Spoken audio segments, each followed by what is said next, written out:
Assalamualaikum warahmatullahi wabarakatuh. Halo sobat mahasiswa, perkenalkan nama saya Novilia M. Andini dari kelas akuntansi 22A. Di video ini saya akan membahas tentang penerapan internet dan infrastruktur teknologi informasi. Jadi, internet dan infrastruktur teknologi informasi adalah komponen penting dalam dunia modern yang memungkinkan untuk berkomunikasi, bertukar informasi, dan menyediakan dasar bagi berbagai aplikasi dan layanan. Ada beberapa contoh penerapan internet dan infrastruktur teknologi informasi.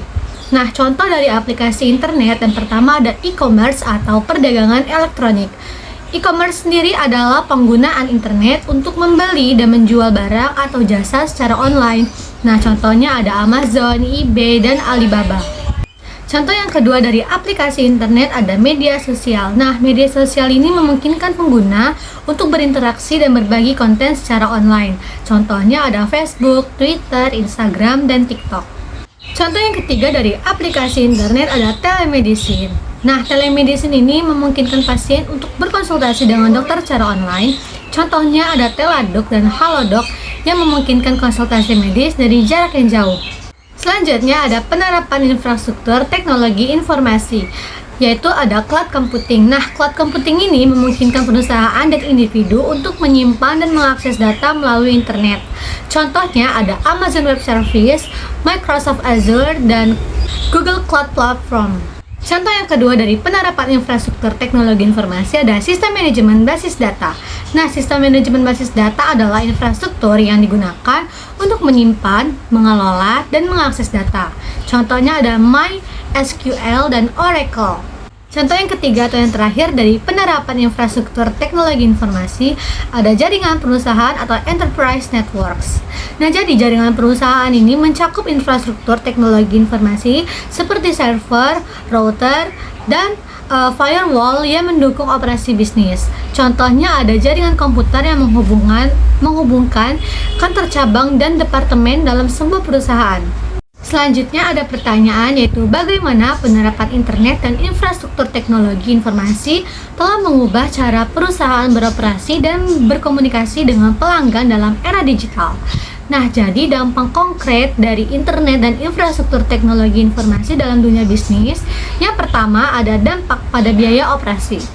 Jadi para pelaku bisnis ini memanfaatkan kemudahan teknologi untuk semakin menurunkan biaya usaha. Perangkat lunak perusahaan dasar memungkinkan perusahaan untuk mengotomatisasi fungsi back office seperti pencatatan, akuntansi, dan penggajian. Kedua, ada mengamankan informasi sensitif. Jadi pemilik bisnis menggunakan teknologi untuk menciptakan lingkungan yang aman untuk mengamankan informasi bisnis atau informasi konsumen yang sensitif.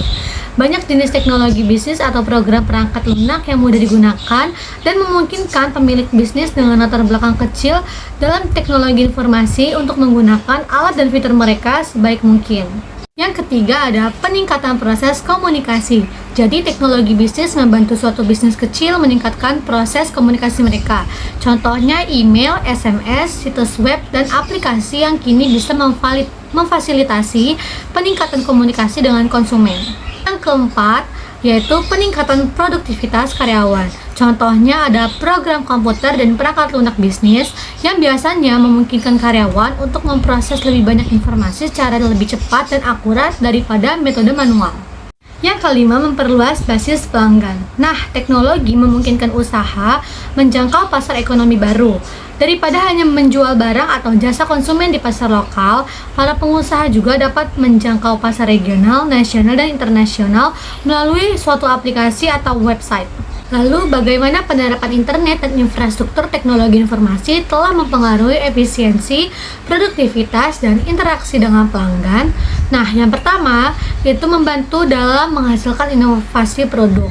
Teknologi informasi dapat membantu dalam mendesain produk hingga proses produksi menjadi lebih efektif dan efisien. Yang kedua, sistem antara organisasi yang dilengkapi dengan pertukaran data, menciptakan hubungan yang lebih dekat antara organisasi dan pemasok, memfasilitasi manajemen persediaan yang lebih efisien, dan memungkinkan pendekatan tepat waktu dalam pemesanan kembali. Yang ketiga, dengan adanya internet dan infrastruktur teknologi informasi dapat meningkatkan produktivitas karyawan.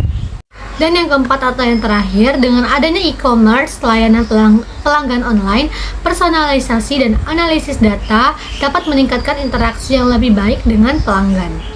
Lalu contoh konkret dari studi kasus tentang penerapan internet dan infrastruktur teknologi informasi. Yang pertama ada studi kasus tentang Amazon. Jadi Amazon adalah salah satu contoh paling menonjol tentang penerapan internet dalam bisnis. Mereka memanfaatkan infrastruktur TI yang kuat untuk membangun platform e-commerce yang menghubungkan penjual dan pembeli dari seluruh dunia. Nah, Amazon menggunakan algoritma berbasis data untuk menawarkan rekomendasi produk yang dipersonalisasi kepada pelanggan dan memungkinkan pembelian cepat dan aman melalui internet. Studi kasus selanjutnya ada Uber. Nah, jadi Uber adalah contoh penerapan internet dalam layanan transportasi. Dengan aplikasi berbasis internet, Uber menghubungkan pengemudi dengan penumpang secara real time. Infrastruktur TI mereka mencakup pemetaan, pembayaran online, dan umpan balik pelanggan secara online yang mengubah cara orang memesan dan menggunakan taksi. Studi kasus selanjutnya ada Netflix. Netflix adalah layanan streaming media yang menggunakan infrastruktur TI untuk menyediakan konten video kepada pelanggan secara online. Mereka mengumpulkan data penonton untuk memberikan rekomendasi yang lebih baik dan meningkatkan pengalaman menonton secara personal. Sekian dari presentasi saya di video kali ini. Apabila saya salah mengucap kata, saya mohon maaf. Wabillahi taufiq wal hidayah. Wassalamualaikum warahmatullahi wabarakatuh.